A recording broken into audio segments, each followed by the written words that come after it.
Buenas tardes, mi nombre es Joana Rivera, licenciada en Formación de la Corporación Universitaria Iberoamericana. Y a continuación vamos a resolver un taller de matemáticas básicas. Bueno, entonces el primer problema dice así. Fabio estuvo en la mañana en la ciclovía durante 3 enteros y un cuarto de hora. Luego jugó fútbol 1 hora y media, volvió a su casa y se cambió, y 2/3 de hora después se encontró con sus amigos para almorzar. Las preguntas son: ¿cuánto tiempo pasó después que salió de su casa para el ciclovía hasta que se encontró con los amigos para almorzar? Si salió de su casa a las 8 de la mañana, ¿a qué hora se encontró con sus amigos? Entonces, la ciclovía se dice que fue 3 horas y un cuarto de hora. Dice 3 enteros y un cuarto de hora, entonces son 3 horas y un cuarto de hora. El fútbol dice 1 hora y media, entonces 1 hora y media. Y se encontró con los amigos para almorzar 2/3 de hora después, entonces es 2/3. Sabemos que un cuarto de hora equivale a 15 minutos, que media hora equivale a 30 minutos y que 2/3 de hora equivalen a 40 minutos, porque 2/3 me da este resultado que es 0,66 por 60 igual 40 minutos. Luego sumamos todos los minutos de la siguiente manera. 15 minutos más 30 minutos más 40 minutos son 85 minutos, que son el cuarto de hora, la media hora y los 2/3 de hora. Entonces eso nos da 60 minutos, que es 1 hora más 25 minutos. Este total de los 85 minutos nos da 1 hora más 25 minutos. Y le vamos a sumar las horas, que son 3 horas de la ciclovía y 1 hora del fútbol. Entonces tenemos 4 horas más la hora y 25 minutos, que nos dieron la suma de los minutos. Entonces, la respuesta a la primera pregunta es 5 horas y 25 minutos. La respuesta número 2 dice, si salió de su casa a las 8 de la mañana, ¿a qué hora se encontró con sus amigos? Entonces, si Fabio salió a las 8 de la mañana y pasaron 5 horas y 25 minutos, 8 más 5 igual 13. La respuesta a la segunda pregunta es, Fabio se encontró con sus amigos a las 13:25 o 1:25 de la tarde. La segunda pregunta es, un libro tiene 180 páginas. El sábado leo 2/5 y el domingo 1/5. Las preguntas son, ¿qué fracción leo en total? ¿Qué fracción me queda por leer? ¿Cuántas páginas leo? ¿Cuántas páginas me quedan por leer? La respuesta a la primera pregunta. El sábado me leo 2/5, o sea, 2/5. Y el domingo me leo 1/5, 1/5. Realizo la suma de 2/5 más 1/5 y me da 3/5.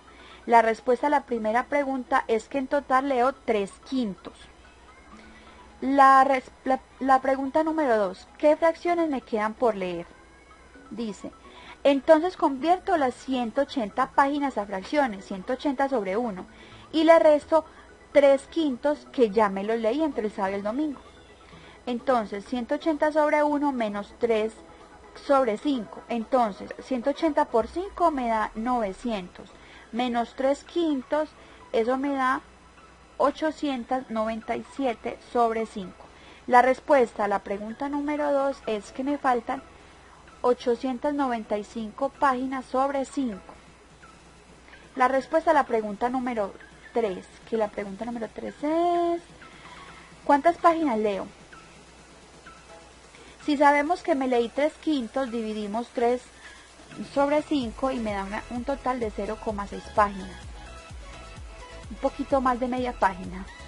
La respuesta a la pregunta número 4, que es, ¿cuántas páginas me quedan por leer? Si tengo 180 páginas y me leí 0,6 páginas, entonces a 180 páginas le vamos a restar 0,6. Me quedan por leer 179 páginas con 4. Poquito menos de media página.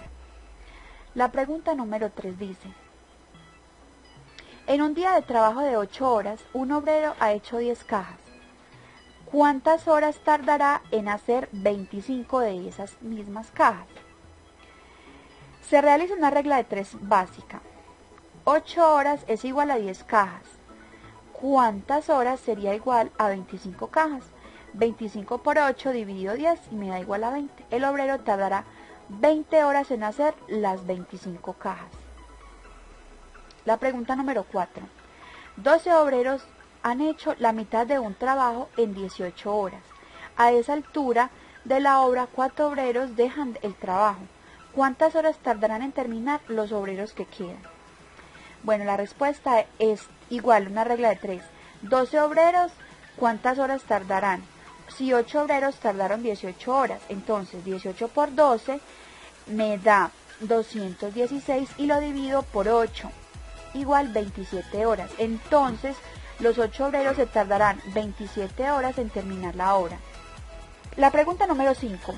Por cada 20 grados centígrados o menos que baja la temperatura, el medidor de un dispositivo de calefacción se incrementa en un punto. Si la temperatura baja 90 grados centígrados, ¿en cuántos puntos se incrementa el medidor y qué residuo de temperatura queda? Entonces, baja 20 grados, me incrementa un punto. Baja 40 grados, me incrementa otro punto, ya van 2 puntos. Baja 60 grados, me incrementa otro punto, ya van 3. Baja otros 20 grados, o sea, ya bajo 80 grados, ya me ha incrementado 4 puntos.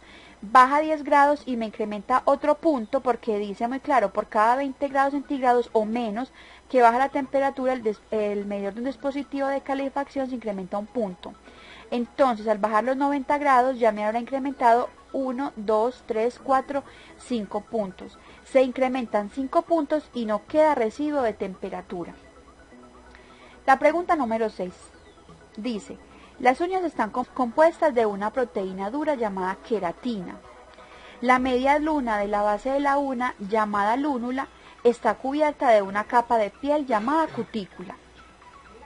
Las uñas crecen 0,5 milímetros por semana. En febrero de 1995, las uñas de un hindú alcanzaron las siguientes medidas. El dedo pulgar 1,33 metros, el dedo corazón 1,09 metros, el dedo meñique 1,14 metros, el dedo índice 1 metro y el dedo anular 1,17 metros. Las preguntas son, aproximadamente ¿cuántas semanas tardaron en crecer las uñas del hindú? La pregunta B, si una uña se deja crecer por 9 semanas, ¿qué longitud alcanzará? Vamos entonces a resolver la primera pregunta. Lo primero que debemos hacer entonces es convertir los milímetros a metros. Entonces, 1000 milímetros equivalen a 1 metro. Aquí lo puse, 1000 milímetros es igual a 1 metro. Vamos a hacer una regla de 3 básica. Entonces, si 1000 milímetros equivalen a 1 metro, 0,5 milímetros, ¿a cuántos metros equivaldría? 0,5 por 1 dividido 1000, eso me da un total de 0,0005 metros. Esto sería lo que las uñas me crecen por semana. Entonces, semanalmente las uñas me crecen 0,0005 metros. Y a continuación realizaremos entonces otras reglas de 3 para identificar cuántos milímetros crecieron las uñas de cada dedo. Entonces, vamos a hacer lo mismo, regla de 3. El pulgar entonces me creció 0,0005 metros por semana. Y nos dice que a él le crecieron al finalizar 1,32 metros. ¿Cuántas semanas tardaría en crecerse? Entonces, 1,32 por 1 dividido 0,0005. Esto me da un total de 264 semanas. Tardó el dedo pulgar en alcanzar una medida de 1,34 metros. El dedo corazón entonces sabemos que cada semana me crece 0,005 metros y que me crecieron 1 metro con 0,9. Entonces hacemos la regla de 3 igual 1,09 metros por 1 dividido 0,0005 me da un total de 2180 semanas. Entonces, el dedo corazón, la uña del dedo corazón tardó 2180 semanas en alcanzar 1,9 metros. El dedo meñique entonces nos dice que creció 1,14 metros. 1,14, todos los hicimos con regla de 3. 1,14 por 1 dividido 0,005 me da un total de 2.280 semanas. La uña del dedo meñique tardó en crecer 1,14 metros, tardó 2.280 semanas. El dedo índice nos creció 1 metro, esa uña creció 1 metro. Entonces, 1 metro por 1 dividido 0,005 igual 2000. Entonces, la uña del dedo índice tardó 2000 semanas en alcanzar 1 metro. Y por último, la uña del dedo anular, que nos alcanzó una medida de 1,17 metros, por 1 dividido 0,005 igual 2.340 semanas. La uña del dedo anular tardó 2.340 semanas en alcanzar 1,17 metros. La pregunta número 2 nos decía, si una uña se deja crecer por 9 semanas, ¿qué longitud alcanzará? Bueno, entonces igual hacemos una regla de 3. Sabemos que 0,005 metros me crece por semana. Entonces, ¿cuántos metros me crecerán 9 semanas? 9 por 0,005 dividido 1 igual 0,0045 metros. Y los vamos entonces a convertir de una vez a milímetros y nos quedaría entonces en 4,5 milímetros. Entonces, una uña en 9 semanas crecería 4,5 milímetros. Vamos a la pregunta número 7. Esa sí estuvo un poquito complicada. Bueno, dice, los proteosomas son estructuras dentro de las células que destruyen proteínas. El peso molecular de un proteosoma es aproximadamente 2,52 por 105 veces el peso atómico del oxígeno, el cual es igual a 1,599 por 10. Las preguntas son: determinar el peso molecular de un proteasoma. Si el peso molecular de una proteína es equivalente a 9,398 por 103 veces el peso atómico del carbón, el cual es 1,2011 por 10, encontrar la diferencia entre el peso del proteosoma y una proteína. Entonces vamos a resolver la primera. Sabemos entonces que el oxígeno equivale a 1,59 por 10. Eso me dio un resultado de 15.990. Ese 15.990 lo vamos a multiplicar por 150, que es el peso atómico, y me da 1.678.950. Y ese resultado lo vamos a multiplicar por 2,52, que es aproximadamente el peso del proteosoma, y me da 4.230.954. Entonces, la respuesta a la primera pregunta, el peso de un proteosoma es 4.230.954. Listo. Vamos entonces a resolver la pregunta número 2. La pregunta número 2 dice: si el peso molecular de una proteína es aproximadamente 9.398 por 103 veces el peso atómico del carbono, el cual es 1,2011 por 10, encontrar la diferencia entre el peso del proteosoma y una proteína. Entonces sabemos que el carbono equivale a 1,2011 por 10, entonces me da 12.011. Entonces ese resultado lo vamos a multiplicar por 103, que es el peso atómico, y nos va a dar 1.237.133. Y a ese resultado lo vamos a multiplicar por 9.398, que es el peso aproximado de la proteína.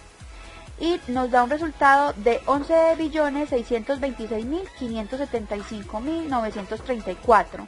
Y ese resultado le vamos entonces a restar el peso que habíamos sacado en la respuesta anterior del proteosoma, que es 4.230.954.